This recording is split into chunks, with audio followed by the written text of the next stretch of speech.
Hey, UD. Tyler Jacobson here. 16 days ago, we all witnessed an intense matchup between the Philadelphia Eagles and the Kansas City Chiefs. Let's break down some of the top stories. Eagles QB Jalen Hurts gave it his all out there, throwing for 304 yards, 1 touchdown, with 27 completions on 38 attempts. He was slinging it, hit A.J. Brown for a touchdown. They didn't use the run game too much. He was throwing it a lot.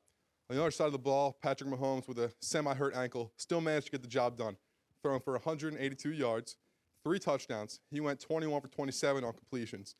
They definitely used the run game a bit more. A major issue with the game was the quality of the field.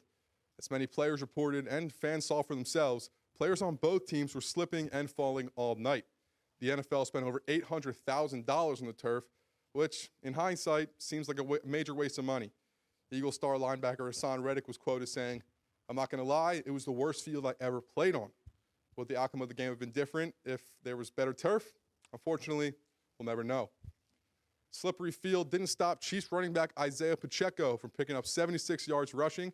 The team rushed for a total of 158 yards altogether. The Eagles cannot get their running game going as well, only rushing for a total of 115 yards, with Jalen Hurts, their top rusher, picking up 70 of those yards. Possibly the biggest story of the game was the holding call in the fourth quarter. As we'll wrap up this clip here of Jalen rushing a little bit. With 1:54 left on the clock, the game was tied at 35, and the Chiefs were inching towards the end zone, looking to end the game. On 3rd and 8 from the Eagles' 15, corner James Bradbury had a heartbreaking call on him for holding. Chiefs receiver Juju Smith-Schuster was the one held. Kansas City then ran out the clock and kicked the game-winning field goal. That was it for the game. The country is still divided as to whether it was the right call or not. They didn't even let the Eagles get a chance to score. We can't confirm that that was the right call, but we can confirm it was quite the dramatic finish. After all the big hits, touchdowns, slipping, and Rihanna songs, Andy Reid and the Chiefs were the one holding up the Lombardi Trophy in the end, overcoming the Eagles 38-35.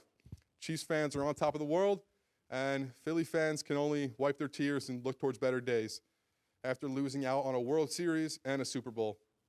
Not looking good to be a Philly fan. That's all for me. Let's kick it over to Kevin and Tony for hot takes.